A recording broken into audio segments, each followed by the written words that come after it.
Hey, what the heck is going on, everybody? Welcome back to another episode of the KindaFunny Xcast, your home for all things Xbox here at KindaFunny. Of course, I'm one of your hosts, Snowbike Mike, and today I am joined by my two gaming dads, my dude, Mr. Parris Lilly. How are you today? I'm doing fantastic, sir. Quick question that I'm going to ask you on the show. Lay it on me.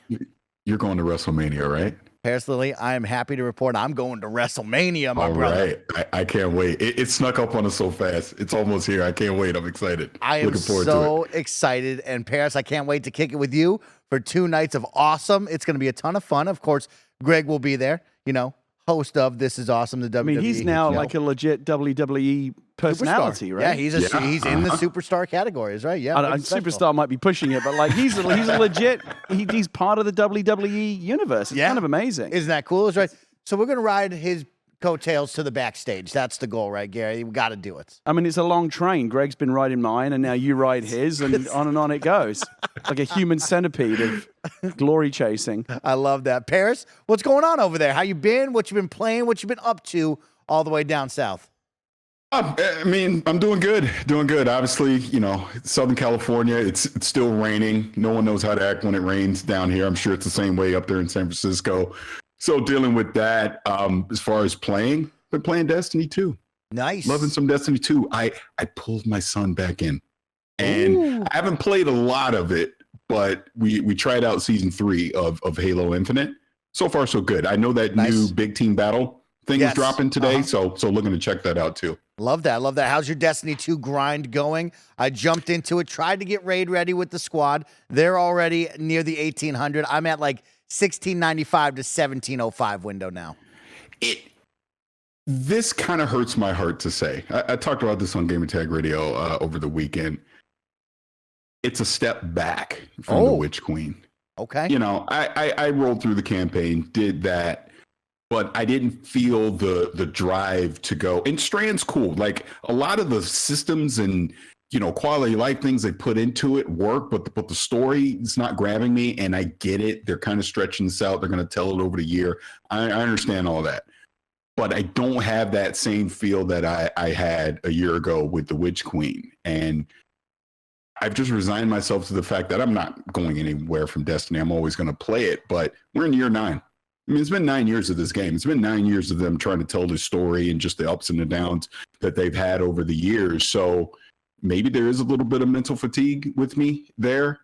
I'm still a fan of it. I still want to see this to the end. I'll be there when they turn the lights off, on the last server for Destiny. But yeah, it's just, I don't feel motivated like I have in past years to want to just hit the grind. I mean, I'll do the raid and everything eventually, but I feel like there's other things I want to do at the same time. Whereas I feel like Destiny, when you really get into it, you're putting every other game, you're putting those to the side because you got to focus on that to really be at the top tier. And I'm just not feeling it this time, which is kind of surprising to me, but still good. I mean, it's still one of the top tier shooters out there, but story just did not grab me this time.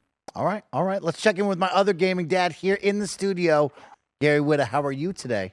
I'm okay. I'm glad to be here. Sometimes this is just a little, always a lot of stress and a lot of stuff going on in my day job. Sometimes it's good to come here and sit with my friends and chat about video games. It's a nice little circuit breaker for me sometimes. Yeah. I appreciate you being here, Gary. And I love that you have the Ultimate Dad t-shirt on right now. I know. This is like a $10 from Target t-shirt. the Ultimate Dad t-shirt today into the studio. And it is very much my philosophy. What does it say? To-do list what? It says, make plans, cancel plans, stay in and watch TV. I love that, Gary. That's how I like to live my life. That's a good life to live right there, Gary. What about you? Have you been playing any games in the rainstorm, the atmospheric river that we've had here in San Francisco? Have you just been busy on the grind? Yeah. So, rain outside, sick toddler inside.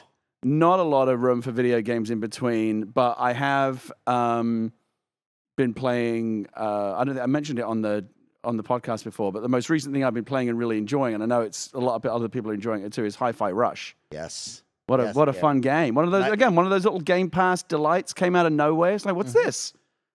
Free on Game Pass. Let's give it a try. Next thing you know, it's your new obsession. Nice little treat, huh? Yeah, right. Good. I love it. Yeah.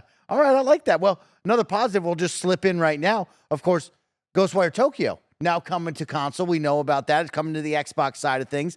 Was a PlayStation exclusive for the whole year. Now it is finally announced that Ghostwire Tokyo is coming to Xbox, the ecosystem, on April 12th with a brand new Spider's Thread update. So if you're looking forward to some more Tango Gameworks exclusive games, you can check out Ghostwire Tokyo on the way just here in the spring. Of course, we reviewed that over on the PlayStation I Love You XOXO team. So if you want to go check out that review or know the team's thoughts on the original PlayStation launch and heading into Xbox, you can go check that out with some more Kind of Funny Games content. But I played it. I had a good time. I really got lost in the cool Tokyo lore, the urban legends that kind of kept me going through that with the side missions. Combat got a little repetitive and dull throughout. The story went a little bit too long, but I really loved Tokyo, what they made with it, this little open world, and I really liked chasing down new different monsters and beasts with this fun lore. So it was really cool for that. I saw it was it's something I've been tracking for a while, and it's a cool looking game, and it's an interesting fusion of these different genres, right? Yeah. But I decided long ago that I was going to have nothing to do with it, because you know how I'm like with horror. Yes. As soon as I saw, it's like Japanese ghosts. It's like, like the bosses are kind of like, the girl from The Ring that crawls out of your TV set. Nah, I ain't having it, Mike. None of that, Gary. Nope. I like that. Well, Gary, I know you've also been very busy this past couple of weeks, but I have. did want to give you a fun update. And Parris, this is for you and the family. Ted Lasso is back. Season 3, episode 1 dropped last night, y'all. I fell off a little bit of that. Okay. Season 1, I thought was fun. Yes. It's interesting, as a Brit living in America, I have an interest because it's a transatlantic show, and I have a particular perspective on it. So I didn't like the second season as much as I liked the first one. Okay. And so I'm kind of going into this third one with, I don't know, we'll see. I'm neutral, and I'm not like super duper psyched for it. I think it's tremendous that show came on the air. I think it's a lot of fun. It's interesting to watch an American show about British culture and British football, and obviously that culture clash is a big part of the comedy, and a lot of the comedy comes from that. Something about that second season just didn't vibe with me, and I know a lot of other people felt the same. They kind of felt like the second season didn't have the same vibe as the first. So I don't know. Parris has got his hand up. We lost his audio. Yeah, Parris, I think you muted yourself. You muted on your end? Oh, there you go. I muted myself. There we go. So, confession, I watched the first episode of season 1, and I've not gone back. Wow, Parris. Yeah. It's not everybody's cup of tea. That's okay. Yeah.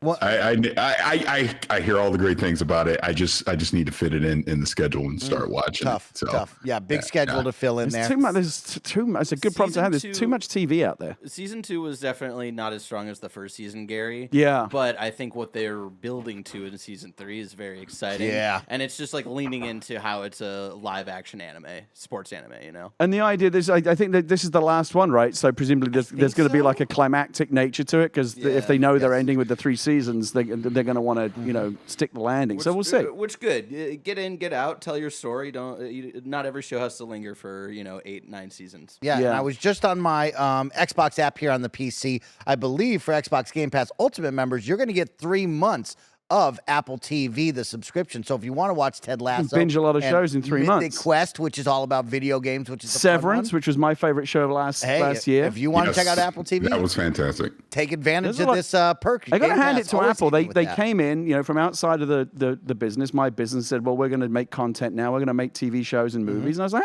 we'll see how it goes. I think they've done really well. There you go. They won an Oscar, right? Last year they won an Oscar for Best Picture. And now, I think Severance was the best show on TV last year. Mm-hmm. They've got a bunch of other great shows. I think they've done really well for themselves. Do they have a BAFTA like you? They must have a BAFTA by now. 'Cause you got 2. Do you know I've never actually seen I've seen it one time. Gary, what is supposed to be I got to hold it one time. Somewhere out there, there's a BAFTA literally with my name on it. I've got no fucking idea where it is. I spoke to BAFTA about it. I called him out and said, look, do you guys do duplicates or something? Because I never got it. Like, I would like to have it. I want it. Yeah. Just don't have it. Can I have a And they said, we don't do duplicates. We can help you track down the original, like whoever's got it. Oh, okay. That's nice. It's in the wind. Okay. Because what happened was after the ceremony, I don't know why we're talking about this, but the ceremony was in London, right? Because it's BAFTA. I couldn't go. Okay. Right? So someone else picked it up. It went to the Telltale offices where it sat on it. I went to the Telltale offices one time, and I was like, oh wow, here's my BAFTA. Yeah. And like I didn't because it's me and two other people have their names on it, right? It's me, Mark Darren, and Sean Vanneman are the 3 listed writers that won the BAFTA, right, for Best Narrative 2013. And it's sitting there on the shelf. Telltale had like a big shelf of all that. You know, sometimes when you go to a game company, they have all their awards up front. Mm-hmm. And that's what they had. And then Telltale fell apart. It's in the wind. And all the awards just went Yeah. scattered to the 4 winds. I don't know where it is. Okay. Well, we will keep that story. If you ever want to see a picture of me holding it, I can show you that. But that's the best I can do. If anyone out there knows where my fucking BAFTA is, call them up. Let them know. Let us know at the Xcast. We'd appreciate that. That's right. I'd love to know. Let's jump into the fun. Of course, we know where we're at. We're here with another episode of the Kind of Funny Xcast because we post each and every Thursday at 6 a.m. West Coast, Best Coast time on YouTube.com/KindaFunnyGames, RoosterTeeth.com, and of course on podcast services around the globe. Don't forget that Kind of Funny is now Epic Games Partners, which means if you are upgrading your look in Fall Guys Rocket League or buying the new season pass in that new update with Fortnite, please use our Epic creator code KindaFunny at checkout to help support the team in a brand new way. And talking about support, we always like to shout out those who support us over on patreon.com/kindoffunny and patreon.com/kindoffunnygames, just like our Patreon producers for the month of March, Tripod, Double Plus, and Delaney Twining. Thank you so much for your support over on Patreon. This week, the Xcast is brought to you by Honey, but we'll tell you about that in just a little bit. Guys, we got some fun news to get into and something that is really special on the way for fans of MLB The Show. And this is something that I got to be brought down to, of course, PlayStation headquarters here in San Francisco and sit down with the team from Sony San Diego to talk all things MLB The Show in their brand new mode. That is a must know about and a must check out, especially for Xbox gamers, because it's coming to you on Game Pass in just a couple of weeks. This mode, Gary Whitta, Storylines, a new game experience celebrating the Negro Leagues and its powerful history in the sport of baseball. MLB The Show has partnered with the Negro Leagues Baseball Museum to create something within their game that will, quote, educate, enlighten, and inspire through gameplay and mini docu-series that will tell the story of 8 players that had an impact on the game and the history of baseball. Bob Kendrick, the president of the Negro League Baseball Museum, will narrate the stories that are told through historical video, photos, and beautiful watercolored art styles. So that is my quick rundown of it. Really, this is something that you should know about. This is something that you should put up on the big board to go out, check out, and play. Because we've talked about it with GT7, of course, hands-on history with Age of Empires 4. This kind of cool way to tell stories, tell history, educate those through video games. And MLB The Show is taking on a big task here to show off and educate and inspire others about the Negro Leagues a long time ago that many young folk like myself might not know about, right? And so I got to sit down with Ramon Russell from San Diego, or Sony San Diego, and he pitched it to me, and I said, man, this is a big task to be respectful, to show the game and shed light on this awesome story that you want to tell and really showcase what the Negro Leagues were way back when. And it was really something special because they clearly put the tender love and care, the respect that was needed, and they teamed up with Bob Kendrick and the Negro Leagues Museum to really do something special.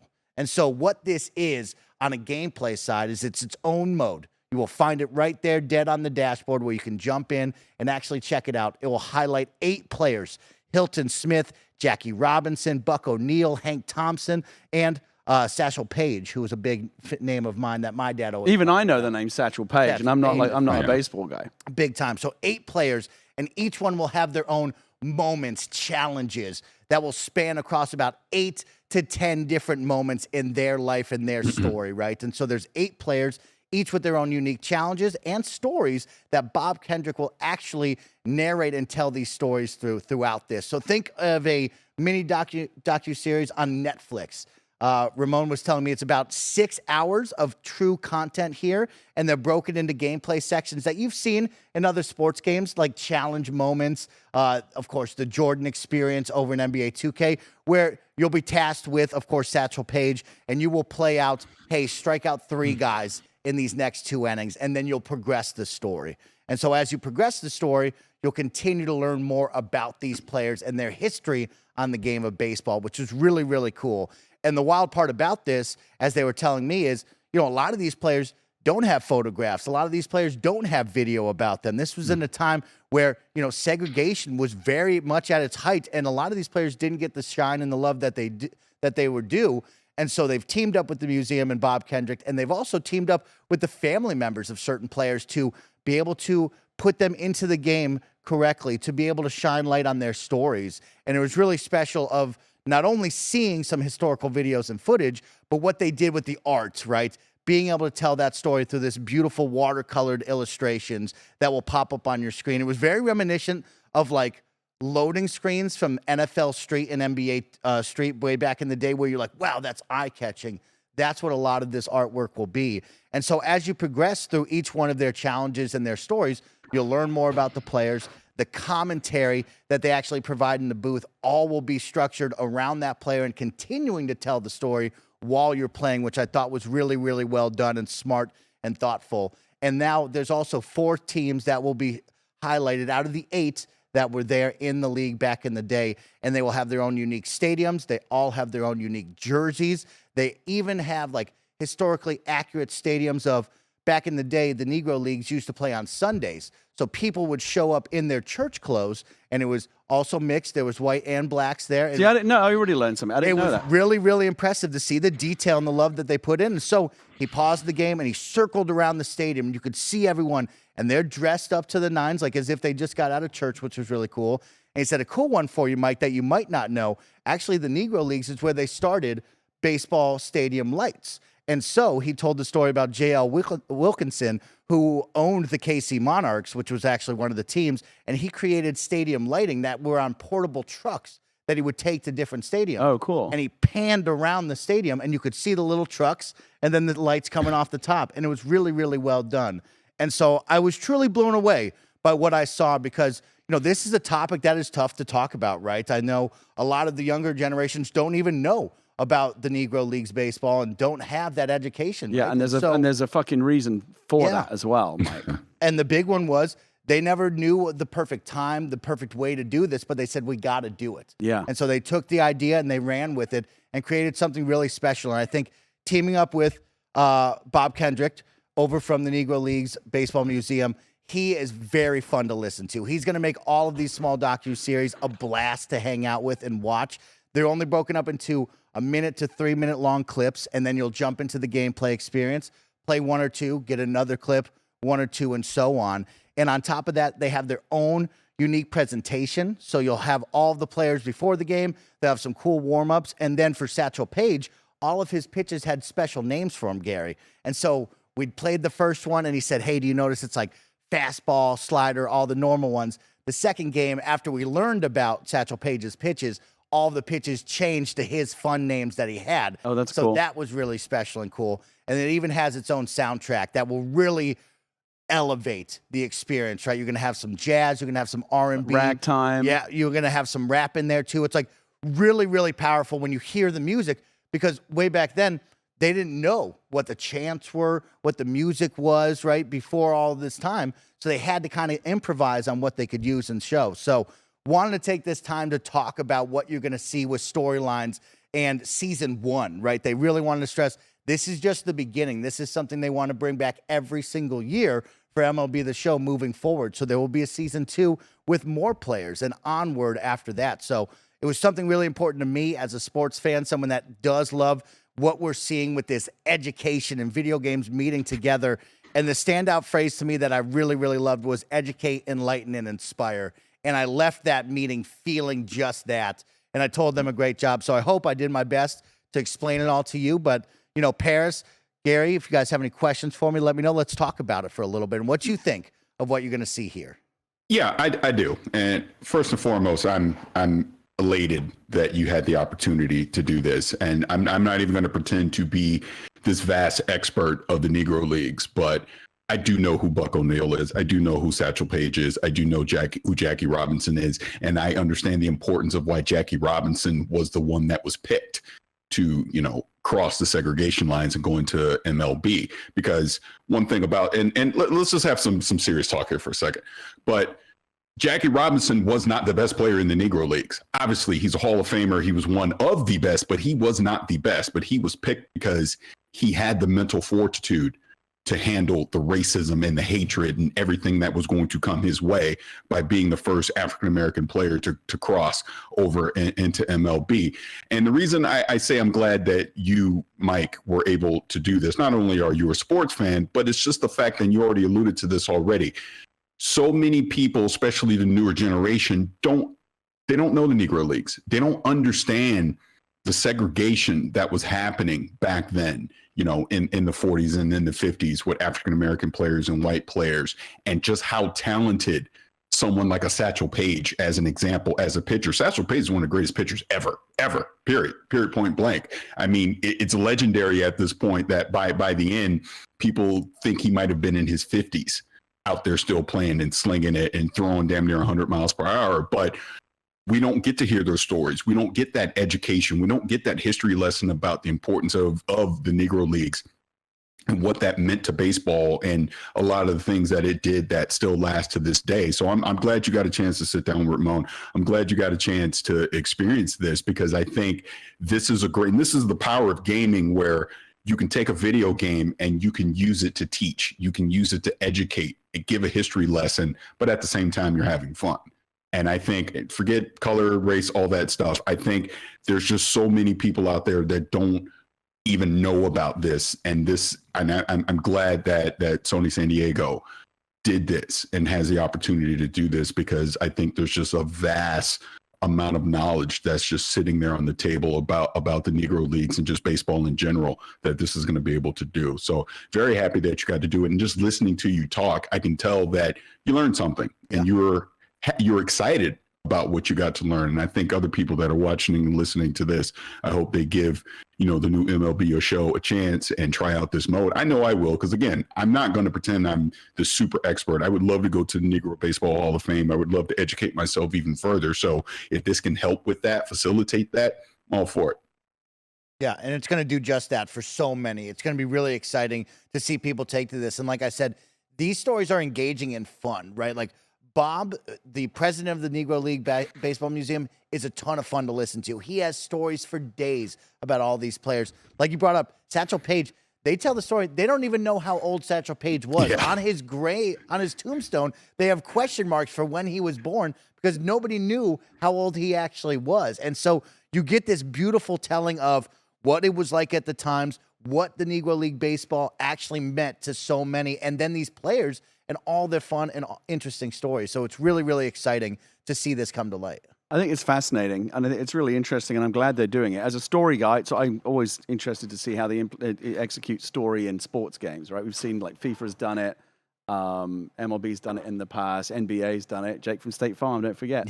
And so I think that's interesting. In this case in particular, I think it's really, really cool because, you know, without wishing to sound too preachy, it's not just an interesting part of sports history, but an interesting part of American history, right? The history of segregation, right? It's bizarre to think about now, but to think about, we lived in Americans once lived in an age where the schools were segregated. You had to go to a different school. You had to stand in a different lunch line. You use a different water faucet, ride on a different bus, and play in a different baseball league. All of that now, to most of us, unfortunately not all of us, but to most of us, that seems so backward and wrong, and we've fixed a lot of it. There's still a lot of work to do. But I do think that this is a fascinating way to teach history through the medium of video games. I haven't tried it yet, but just a little bit that flashed up on the screen now, I think, is really, really interesting. Everyone knows who Jackie Robinson was, right? Because what he did was so fantastic. There was no way to not celebrate it, right? I've heard of Satchel Paige, but I don't know too much about him. Many of the other names I've never heard of, right? And like I said before, there's a specific reason for that, because unfortunately we still live in an age now where a lot of this kind of history, black history, is being suppressed, and they don't want it taught because of the. I'm not going to start naming names. You know who I'm fucking talking about. And that's kind of what I love about this, is that this is the other thing. This is going to piss off all the wrong people. This is going to, or all the right people. This is going to flush all the fucking MAGA turds to the surface. Oh, why do I have to learn about black history? I just want to play a video game. Go fuck yourself. I'm done. That's great, Gary. I like that. I appreciate that. And Yeah, for Can me, I add it's- one other thing in? One Yeah, other go, thing. Parris. Because there was a movie, because again, when I talk about being educated about it, I didn't really know about the Negro Leagues until later in life. And it was in the 90s, I believe this movie came out called Soul of the Game. It was on HBO, I want to say. And I think Blair Underwood was Jackie Robinson. And I know Delroy Lindo was Satchel Paige. And that movie was really good. So a lot of the great Negro League players are highlighted in that movie. So if anyone's interested, like I said, I'm pretty sure it's called Soul of the Game. It was on HBO.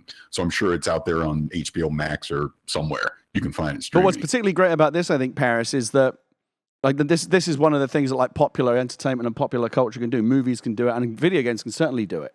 And I think there are plenty of people out there that don't even know what the Negro Leagues were or understood the history of it. But like through a video, like I think that this implementation, this story mode that educates you about this part of our history, is something that will now be put in front of people who would never otherwise pick up a book or go watch that movie. And I just think that's terrific, and it should be celebrated. Definitely. I wanted to make sure we talked about it on this podcast and here at Kinda Funny, because it is something that should be celebrated. I love the evolution of what we're seeing in sports games, because we've seen it from the normal play nows to people trying to figure out the stories. Then they said, well, what if we take these awesome moments in sports history and we make them playable, right? We saw that with MJ before.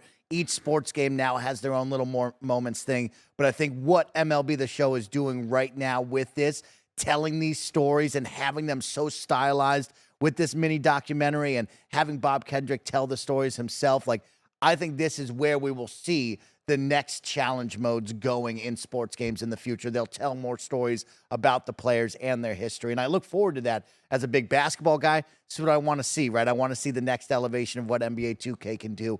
Football, I would love to continue that, right? So this gets me excited, and I really can't wait till the end of the month when MLB The Show comes out. Everybody gets to jump in on Game Pass. I really want you to give this a try. Jump into at least one of the players. Experience what this team has created. There's 8 of them, about 6 hours in total of content, so it should be a ton of fun for everybody to jump in and have a good time. No, it's really cool. And again, the sad thing about it is, like, Sony's going to get some shit for this, right? So some people are going to not be happy about this. But like I said, they can all go fuck themselves. And some people in the days and weeks ahead on social media and on the message boards, whatever, are going to be showing the whole asses complaining about this. Yeah. And I'll tell you something, that tells you more about them than it does about the game.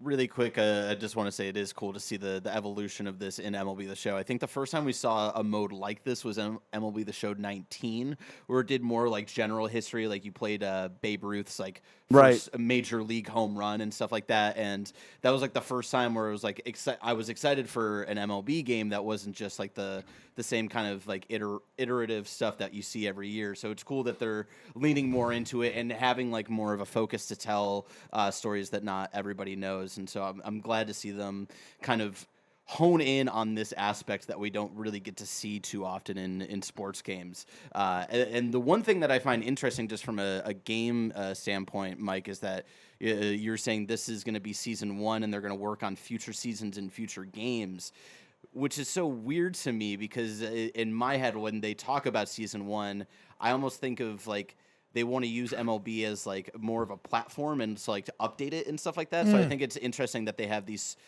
they have this idea that feels almost like antithetical to doing like yearly releases and having more of like a a Netflix model of like, hey, let's add this to one MLB The Show game that we build for years and years and years. So I just found that little tidbit interesting that I just wanted to call out. Definitely. Yep. Well, very exciting stuff right around the corner for all of you Xbox players and everyone on every console, because this mode is going to be on Switch, it will be on Xbox, it will be on PlayStation, it will be everywhere that the game drops, so nobody's going to miss out on the opportunity to play it. But we have another place where you can have some more games to play, but we'll talk about that in just a moment after a word from our sponsors. Shout out to Honey for sponsoring this episode. Honey is the easy way to save when shopping on your iPhone or computer, and thanks to Honey, manually searching for coupon codes is a thing of the past. And we all know there's nothing better than the feeling of saving money. Honey is the free shopping tool that scours the internet for promo codes and applies the best one it finds to your cart. When you check out, the Honey button appears, and all you have to do is click Apply Coupons. You'll wait a few seconds, you see the fun little dancing guy. Honey searches for coupons, and it finds you the best ones. And then you just watch the prices drop. We here at Kinda Funny have been using Honey for years, and it's helped us save thousands on tech, costumes, food, you name it. Honestly, I just love how easy it is to just set and forget and save. That's the best part. Honey doesn't just work on desktops, it works on your phone too. You just activate it on Safari on your phone, you save on the go. If you don't already have Honey, you could be straight up missing out. You can get PayPal Honey for free at joinhoney.com/kindafunny. That's joinhoney.com/kindafunny. All right, everybody, welcome back. We have some more Xbox and Microsoft partnerships to talk about because there's a whole lot of partnerships this past couple of weeks being announced from, of course, NVIDIA GeForce Experience and NVIDIA Now. Of course, over on the other side, you have Nintendo Switch, all partnering with Microsoft for Call of Duty for 10 full years. We have two partnerships that happened this week. So to read right off of the Microsoft Corp's blog, you have Microsoft Corporation and Boostroid on Tuesday announced a 10-year agreement to bring Xbox PC games to Boostroid's cloud gaming platform. Boostroid, which has its software development team in Ukraine, recently surpassed 4 million users globally and has become the largest independent cloud gaming provider in the world. The agreement will also enable Activision Blizzard PC titles to be streamed by Boostroid customers after Microsoft's acquisition of Activision Blizzard closes. When combined with other partnerships recently announced by Microsoft, this means popular franchises such as Call of Duty will surpass more than 150 million additional players and make games built by Xbox Game Studios, Bethesda, and Activision Blizzard playable on multiple cloud gaming services and subscriptions. Quote, "We believe in the power of games to bring people together. That's why Xbox is committed to give everyone more ways to play their favorite games across devices," said Phil Spencer, CEO of gaming at Microsoft. Bringing Xbox PC games to Boostroid members, including Activision Blizzard titles such as Call of Duty, once the deal closes, is yet another step in realizing that vision. Of course, as well today, Phil announced over on Twitter that Microsoft and Ubisoft is a leading cloud gaming provider, have signed a 10-year partnership to stream Xbox PC games as well as Activision Blizzard titles across after the acquisition closes. Our commitment is to give more players more choice. So, Parris, break this down for me because cloud is at the forefront. We've been talking about it on the podcast for quite some time since xCloud really went live and we've been playing it. But now it's coming really big in this Activision Blizzard case that they're trying to finish this acquisition, but cloud has been kind of pushed out here with a lot of 10-year agreements. What's going on with this? Why should this matter to us? I think it matters to us because if you go by what Microsoft or Xbox has been telling us over the past few years, it's about we want more people playing games, right? We want to bring these games to more platforms. So look, we understand the logistics and the reality of what's going on, that this is a part of, to appease the regulators so that they can close this Activision Blizzard deal. But at the same time, the net benefit to us is it's more options. I mean, now these deals that they've signed in the last couple of days, they obviously don't affect us here directly in the United States because these aren't cloud platforms that we would use. But GeForce Now is a cloud platform that I use. And the fact that they've done that is great to hear. The fact that they're saying, look, however wizardry, however they're going to figure it out with the Switch, they're bringing games to the Switch, which is good. And they've obviously had already been doing that on a smaller scale. I do think, and Steam is another one. They're obviously committing to making sure that they're bringing all their games to Steam, which again, they were already kind of doing, in the first place. But I do think there's one platform that they're missing that they have not done yet, which I would imagine we'll hear about that sooner rather than later. And it's Amazon Luna. That's probably the fact that Stadia is gone. That is probably the biggest cloud platform left that they don't have an agreement with. So they're truly saying, hey, we want to make sure that all our games are wherever you want to go play them.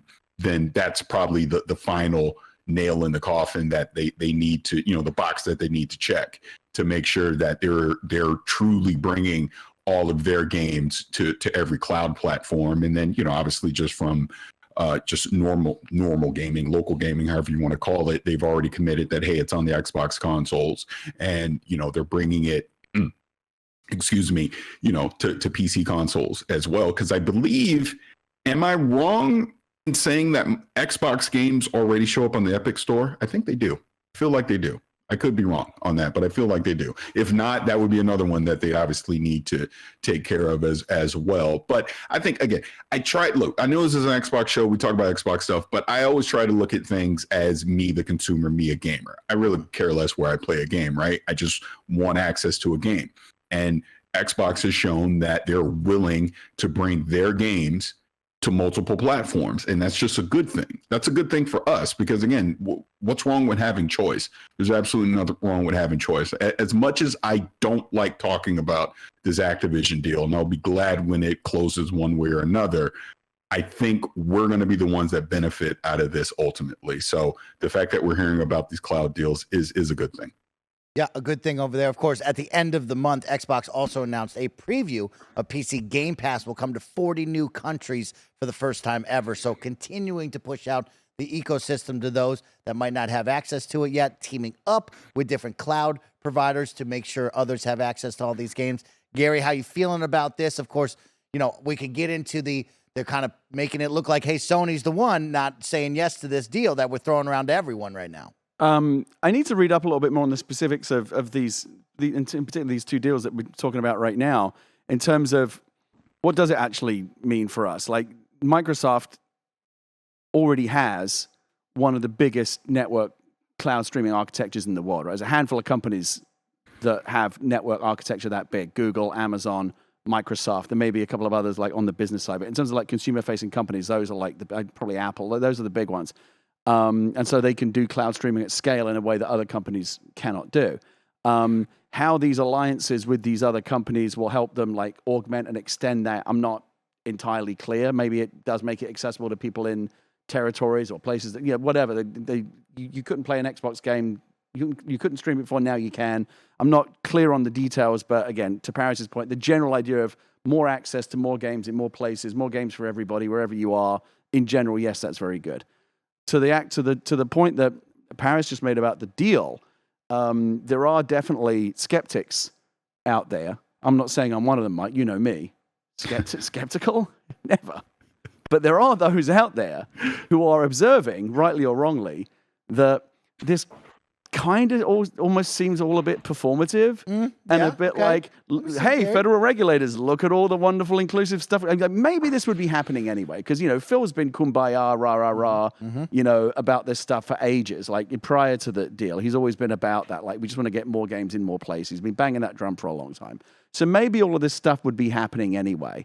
But I have this sense that it's getting a little bit that those efforts and the optics of their, like, not just doing these things, but being seen to do them and to be doing them now I don't think it's a coincidence that's happening while they're still under all this scrutiny from federal regulators, both here and in the EU and other places around the world that have to approve this thing.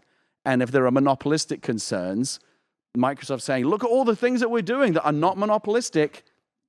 You don't have to be a genius to put two and two together here, that some of this is about making sure that this deal goes through, because there's a huge amount at stake. Yeah. Parris, do you agree with that? The kind of performative nature of this? Of course, I know that the CMA, one of the circled things that they talked about was, Microsoft acquiring all of this might push out smaller cloud providers, right? So I'm sure it's helping that case right there. But is this performative in your mind? Would we see all this on the grand stage? Of course it is. Of course there's some performance art happening right now with this. You want to put yourself in the best light possible. So you do this, you sign these long-term deals with these smaller cloud providers to say, look, we're not trying to put people out of business. If anything, we want to partner up with them. Totally makes sense. But to Gary's point, I will also say that, Phil Spencer has been on record for multiple years about they want to bring gaming to more people. And I'm doing bad math right here. Let's just say that there's a current pool of about 200 to 250 million, console players, right? You want to expand that into the PC players, which they've already done. Then you have the cloud aspect, which is going to bring in even more. and also mobile, which again, I think all of this is truly about mobile because that's where the most people that play games are right now, are on mobile. You know, Microsoft has said in the past, they want to reach billions of gamers, not just hundreds of millions. How do you do that? You put your games on as many platforms as you possibly can. You put it on as many devices as you possibly can. So you make it as easy as possible for people that want to engage with your games that they can do it. And this is how you do it between putting them on a console, putting them on PC, putting them on mobile, cloud streaming.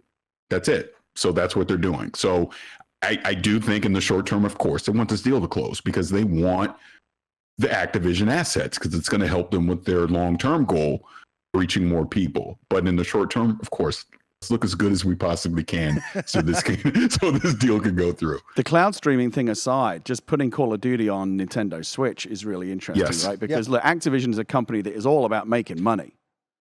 And if they thought they could make money putting Call of Duty on the Nintendo Switch, they would have done it.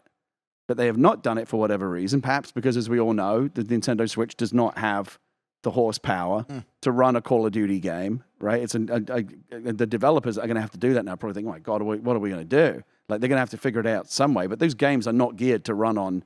Those games are geared to run on next gen hardware, not Switch hardware, which is decidedly last gen. Maybe when the Switch 2 or the Switch Pro, when that comes out, it'll be less of an issue. But for right now, the immediate future, putting like the next Call of Duty game on a Nintendo Switch, I'll just ask the question: is that something that you think Microsoft would be doing if they had already cleared all the regulatory scrutiny and didn't have to impress anyone or do any kind of, look what we're doing? Do you think they would have done that just as a business decision? Activision didn't think it was worth it. So why does Microsoft suddenly think it's worth it, other than being able to say, look what we're doing. We're putting it on Nintendo. Like, they didn't need, like, Activision didn't even do that. Like, it's actually more inclusive and less monopolistic this way. So I don't know. But again, to Parris's point, it's hard to be completely cynical because it's not like this is an about face from Phil. Phil has been on this for a long time, and this is just that feels like an acceleration or an evolution of what they've already been doing. But boy, do they want to be seen to be doing it right now. They're getting seen, is right. I think even over across the pond over in Europe, they had newspaper clip outs of themselves and their ads trying to say, hey, this is what we're doing over there. So they're doing their best. I mean, when you think about the billions of dollars that are at stake here, they're going to do everything they can legally in terms of public relations, optics, to try and create the most favorable environment for those regulators, some of whom are very skeptical. The regulators in the UK and the EU in particular have been really skeptical about this deal. They've got to win them over. This is part of a multi-pronged effort to do so. Now, Parris, he brought up the Nintendo Switch, and he brought up the Switch 2. When I saw you on social media this past week talking about a mid-generation console update, and of course, you know, I always see some fun stuff. Of course, I want to talk about that with you. Is it time for a mid-gen update over on the Xbox side of things? And also, with the acquisition, let's say, of Blizzard and, you know, Activision and King, now you bring on Call of Duty, trying to make that for 9 different platforms of different console SKUs. Is that going to be a problem? Or will they just leverage cloud and say, hey, your console can get it on the internet, it will be able to play it, instead of us making it tailor-made for the Switch 2? So that's the interesting question. Let's focus on the Switch for a second. And going back to Gary's point, I think this current iteration of the Switch, if you're trying to have parity with what Call of Duty would look like on the Xbox, PlayStation, and PC, you're going to have to do cloud streaming. There's just no way. I just don't think that hardware is powerful enough to be able to give you a on par experience as to what you would have on those other systems. So that probably would be cloud streaming. Excuse me. Now, it will be interesting to see whatever the Switch 2 is going to be, how powerful it's going to be. We know traditionally Nintendo has never tried, well, I guess they did with the GameCube, but traditionally they've never tried to compete on power-wise with PlayStation or Xbox, right? So I don't expect this to be something that's going to rival the PlayStation 5 or the Series X. Maybe it'll rival the PS4 and the Xbox One X or something like that, but we'll see. To the other point that you're making, wait, what was the other point that you're making? Mid-gen updates. What's up? Yeah, mid-gen updates. Because I saw you taking shots left and right. Yeah. Oh, yeah. I take shots all the time because I'm not afraid to give my opinion. So, yeah, with the mid-gen, I'm not a fan. I get why it happened last time, because last time PlayStation 4 and the Xbox One were underpowered machines for what they should have been at that time. They should have been 1080p, 60 frames per second machines, and they were not. So a PS4 Pro and Xbox One X kind of solved that problem, and it made sense. Excuse me. This time, do we really, like, first and foremost, we just went through a pandemic. We've had shortages. We've had all kind of delays with these games. So we've not even truly taken advantage of this hardware. You know, I caught a bunch of grief because I kind of misspoke a little bit of saying that no game is truly taking advantage of this hardware. That's obviously not 100% true, but it's mostly true, right? So we've not even seen those games. Maybe those games are starting to come out this year where they're made for the Series X. They're made for the PlayStation 5, and they truly take advantage of the hardware. So we've not even really had enough time with them to all of a sudden go in the next 2 years, yeah, go buy a PS5 Pro, or go buy, as I like to call it, go buy the Xbox Series Y or T or whatever the hell they're going to call it, right? Doesn't make any sense. I would rather just go back to what we used to do. Your consoles come out in a generation. You'll have some iterations of them, like slim models, things like that. But from a power standpoint, they're basically consistent until the end of that generation. And then we start another generation with more powerful machines. And really, when I think about this current one, we can do 4K now. We can do 60 frames per second. We can do some ray tracing on these machines. They already have the super fast SSD in them. What else do you really need? I get some people, well, I want native 4K and I want 120 frames per second and I want ray tracing on everything. These are consoles. And in my personal opinion, if those are the bells and whistles that you're demanding, go buy a PC. Because that's what I did, right? If I want all of that, then I have a PC to do that. I think the Series X and the PlayStation 5 are fine for this generation, me personally. So yeah, I caught some strays online for having that opinion, but I stand by it because these systems are already cost a lot at $500, right? I would rather see the price come down. Stick with what we have, make a slim model, bring the price down to get more people to buy it instead of flooding the market, to your point, Mike, of having 9 different SKUs of these systems that developers, you know, now have to make games for. Just my personal opinion. I don't see a need for it this generation. I get why they did it last generation. Yeah, I'm very content with my Xbox Series X right now, right? The only thing I'd like to improve upon, memory, right? We've talked about that. Let's dial in that proprietary memory card. The storage that we've just been sitting with, right? What happened to that? What happened to the dream of lowering that price, giving us better options? For me, that's really my big missing piece. I'm very pleased with the speed and what I'm getting out of my Xbox Series X. But, you know, I also irresponsibly spend money, so I'm sure I would buy one if they put one out there. But as of right now, I'm happy to sit around with myself. I was kind of amazed when I saw the other day that there's these rumors flying around about a PS5 Pro. I'm like, really? Is there something wrong with the PS5? Right. I mean, it's ugly as shit, but other than that, it's a fine piece of gaming hardware, and it does amazing things. And to, like, when Parris was talking about like no games really pushed that hardware, I immediately went to Ratchet and Clank Rift Apart as a game that I think does do that, and there have been games that have done that. Now, as someone who's very greedy about, like, I want as much power as possible. I come from PC gaming, so I want as much power as possible. Like, you know, 60 frames a second, PC gamers laugh at that. Like, is there something wrong with your rig? Like, what's going on at 60 frames? What the shit? But like when the Series X and the PlayStation 5 came out, I was kind of expecting that we'd get 4K 60 frames across the board. We didn't get that. Like, we're still like, this is supposed to be next gen. Why am I still picking resolution or performance mode? Like, I thought we were done with that on the last gen. Apparently not. So there is still room for improvement, but like, it's interesting that it doesn't feel like these systems have been out that long. Maybe because of the pandemic, maybe because you still can't find a Series X or a PlayStation 5 on the shelves. I still haven't seen a PlayStation 5 on a store shelf in the wild ever, not even once. No. Series X I've seen a few times. Series S, you see plenty of them.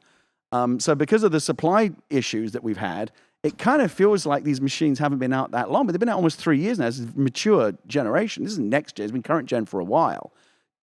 To that point, do you really need that when we're talking about these console generations now last 10 years, right? So the mid-generation refresh, you'd think would still be a couple of years away before we start seriously talking about a PS5 Pro or an Xbox, Series, whatever they want to call it. But the one machine that is the exact opposite and that is long overdue is like people are desperate for a more powerful Nintendo console at this point, right? Like the Switch is really still a wonderful machine. It's a Hall of Fame, one of the best consoles ever made. I think we can all agree on that. But it's really showing its age. And there are real performance issues, particularly when you're dealing with like bringing over stuff like Call of Duty. There's going to be compromises. There are going to be issues. So that desperately needs to happen. Somewhere in Kyoto, there's in a clean room somewhere, there's a Switch 2 sitting somewhere. There has to be, right? There has to be. Otherwise, the owners, the people who run Nintendo are negligent.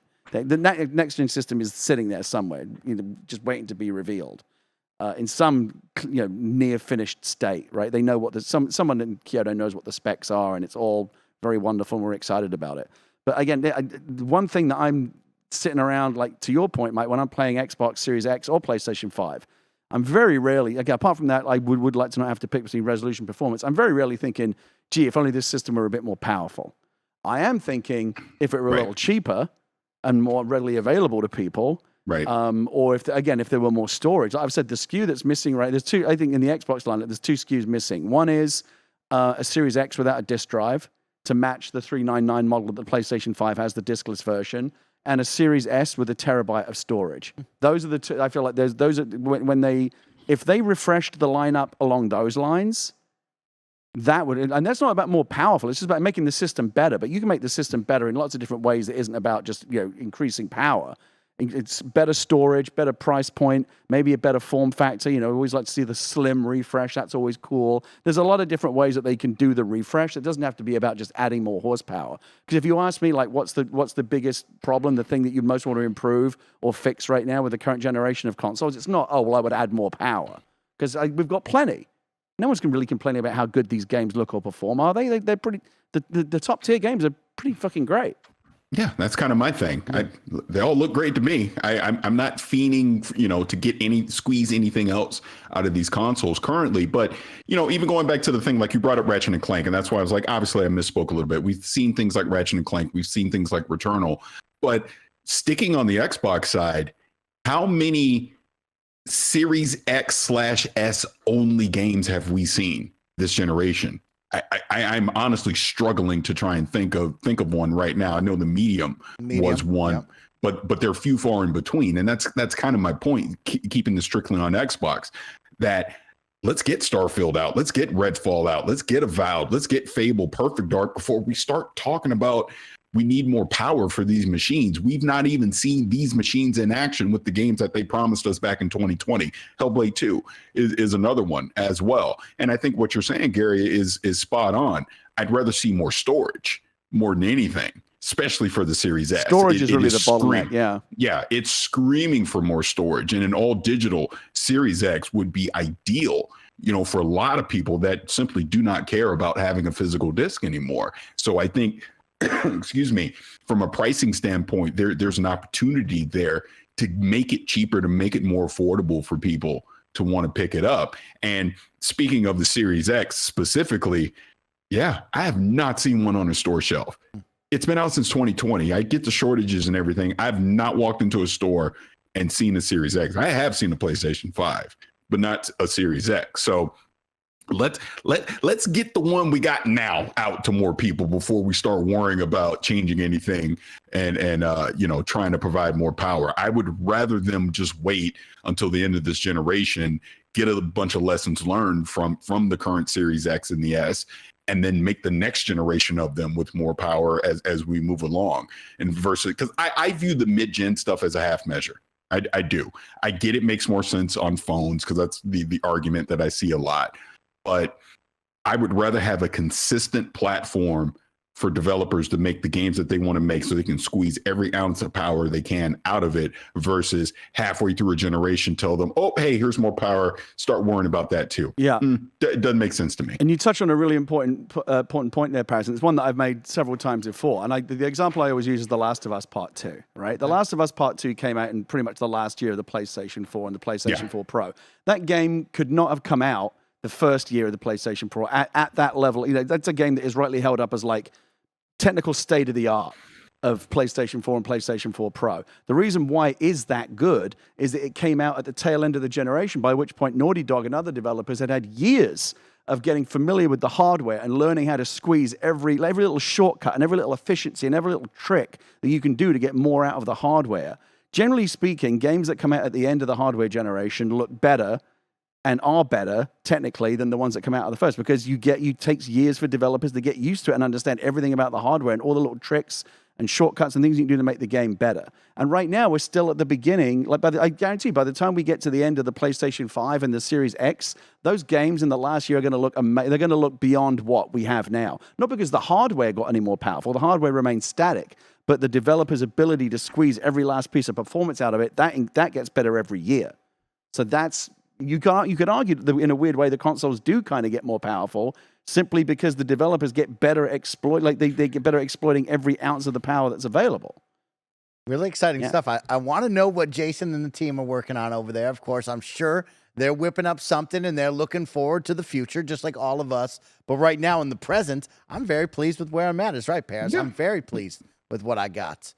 Guys, I want to talk about a game that's coming out right around the corner, and I want to ask the question to you. What do you really want and expect out of dead and dormant games that are getting revitalized and reborn again? I look at the Xbox side, and I look at you, Fable. I look over at Perfect Dark, right? Because I went hands-on with Dead Island 2, a game that has been long dormant for almost 10 years now, and I got to play up to 6 hours. I played 4 hours total, all of the missions that they allowed me to play at the beginning of the game to opening up this video game. I played for about 4 hours, and I had a good and bad experience, but I was left wondering, what do people really expect out of games like this that have been in development hell for so long or have been dormant for almost a decade and are coming back out? Do you have high expectations? Do you have low? Because when I played Dead Island 2, I was taken back to a simpler time, 2011 and 2013, the Xbox 360 era, when Dead Island came out and kind of ruled the world of this open world zombie game. And now we've iterated on that. We've made better titles. We've made improvements. And on the Dead Island side, there was definitely some improvements in Dead Island 2. And then there was others where it felt very samey. It felt like it didn't want to iterate and evolve. And that's where I was left questioning, am I the one with higher expectations that's maybe in the wrong here? Or should I be looking for games that are coming out 10 years from now to be better when doing that stuff? And so I want to highlight some of the goods from Dead Island 2. Of course, going down to LA, I really loved that, right? We're coming hot off of Dying Light 2 that had a kind of a drab Eastern Europe vibe, right, Gary? But LA, aka LA, has a really nice look, right? It's bright, it's vibrant, it's a place that you know and love. And I think the team really took a lot of effort in beautifying the space, right?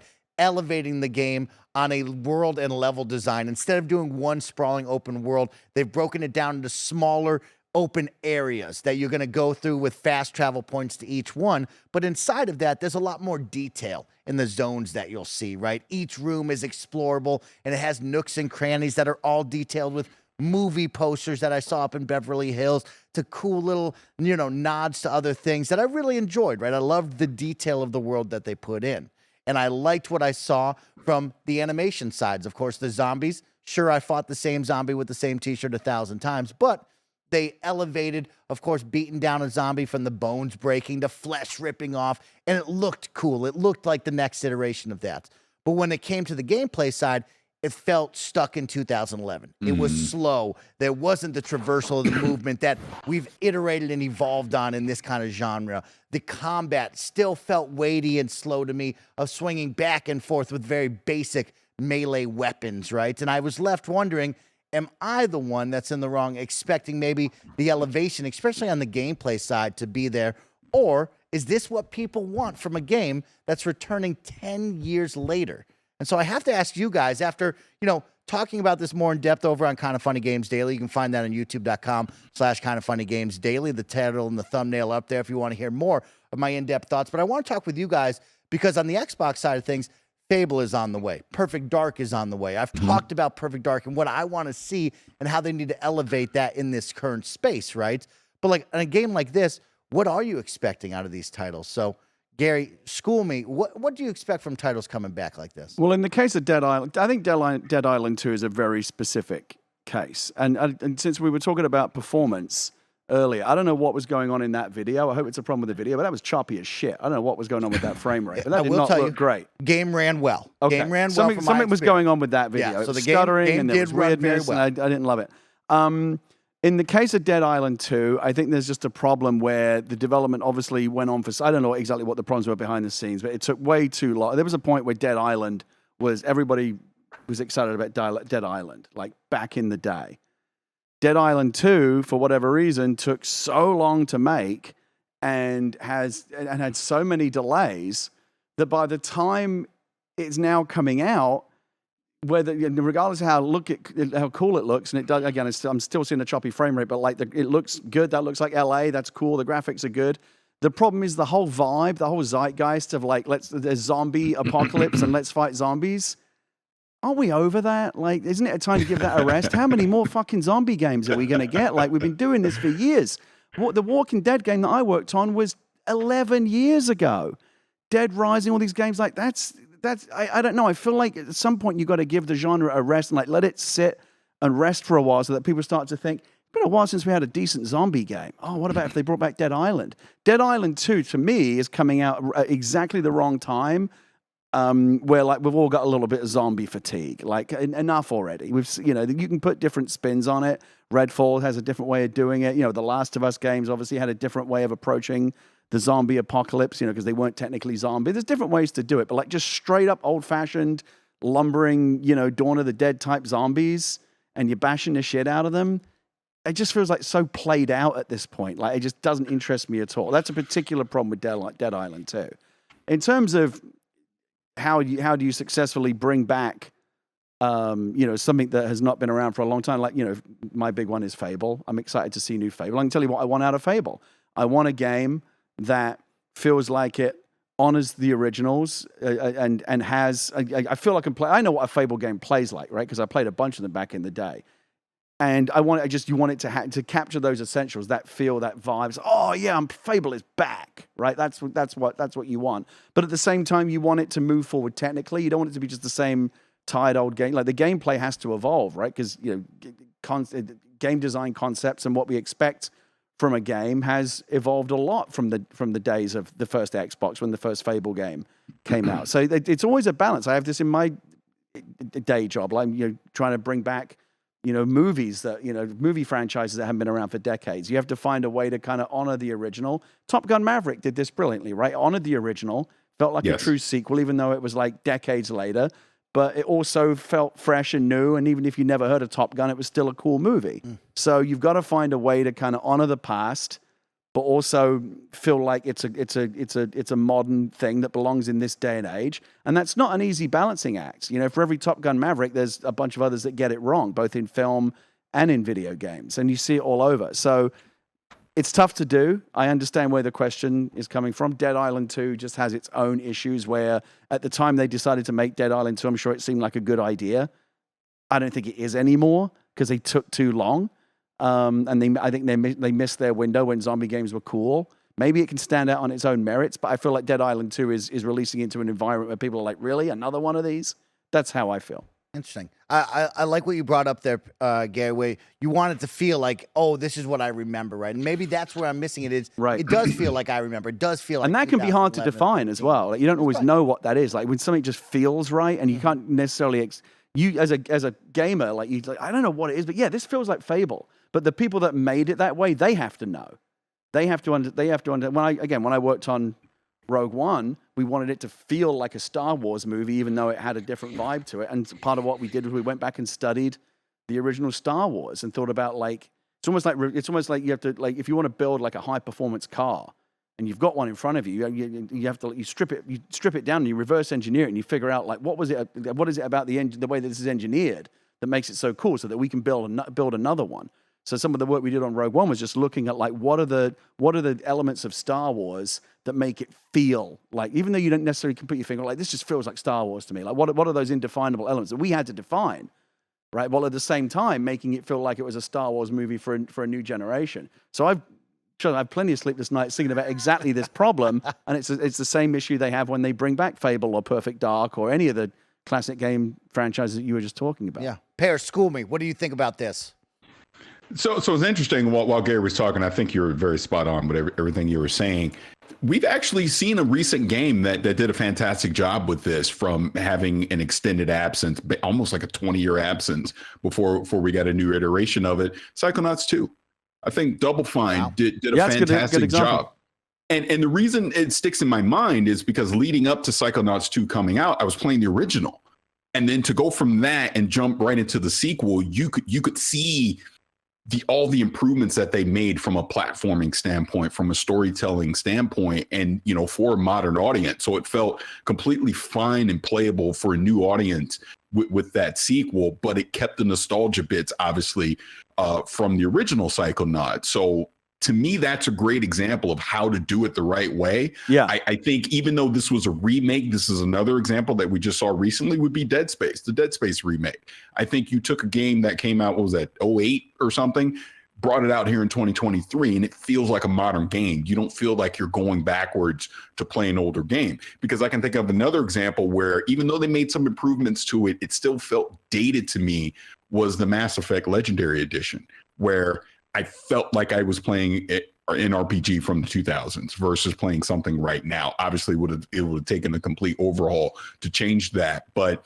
I think that leans more towards what you're talking about, Mike, with your experience with Dead Island 2 versus something that we want to see from a Perfect Dark, we want to see from a Fable, where you're bringing back these franchises after 15, 20 plus years, where I don't want it to feel like I'm playing a game that's 15, 20 years old. I want it to feel like a game that I'm playing right now in 2023. So I think that is the challenge that we'll see for Playground Games and the initiative to be able to pull that off. I can tell you another one right now, and I always say it as a joke, but then I'm half serious at the same time. It's Banjo-Kazooie. It's inevitable. It will come back at some point. That's going to be the trick that they're going to have to pull off, because I have gone back and played the original Banjo-Kazooie. It's very dated trying to play it right now, from the 360 version that came out. So that's going to be something they're going to have to nail when it eventually does come back, that it needs to feel like a modern platformer, the storytelling, etc. All needs to feel like a game that you want to play right now, and not something that, came out in the late 90s, early 2000s.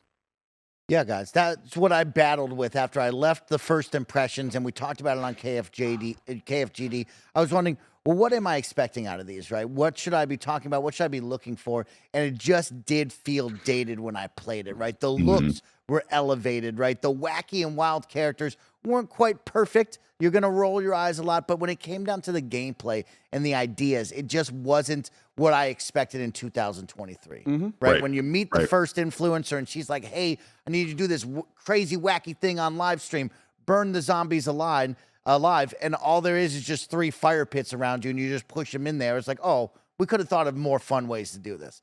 Hey, push them off the side of the building. Okay, just push them off the side of the roof. Like, I was looking for more wild and wacky fun things to do on the gameplay side, and it just felt dated. I felt like Dead Rising was doing this stuff better years ago, right? Yeah. Wacky ways to kill zombies. How come we never got back with the psychopaths from Dead Rising, right? Like, those guys were so wild, so unique and different. Why aren't these new zombie games doing? As much as I think the zombies are all played out, I actually think we'd be not to beat up on Dead Island 2 too much. I think we'd be more excited if Dead Rising were coming back. It is very interesting. But guys, we have a whole lot of fun because there's a bunch of new titles coming our way next week. GDC is here in sunny San Francisco, and us at the Xcast are going to sit down with the one, the only Chris Charla in studio to know about all the indie games you need to know about coming soon to your Xbox console. So that will be a ton of fun. You can look forward to all of the GDC coverage here at Kinda Funny, especially on Monday. We're going to have a big GDC party. Multiple developers will come in, showcase their games for 7 whole hours. There's going to be a lot of drinks, a lot of games, and a whole lot of fun, and a whole lot of future titles you're going to want to know about. So don't miss next week's episode. Chris Charla is in the building with all of us to talk about the big indies you need to know about. I'm excited to have. I saw Chris in Vegas for DICE just recently. Went to one of his roundtables. It was really interesting. I'll tell you this about Chris Charla. I've known Chris Charla for almost 30 years. And you would have to look a very, very long way for a very long time to find someone who loves games and knows about video games more than he does. He's one of the true, he's an OG. OG. All right. Well, we're going to have the OGs with my OGs right here, Gary Whitta and Parris Lilly, back on the show next week. With that, gamers, thank you all so much for tuning into another episode of the Kinda Funny Xcast. We'll be back with more. Until then, take care of yourselves. Peace.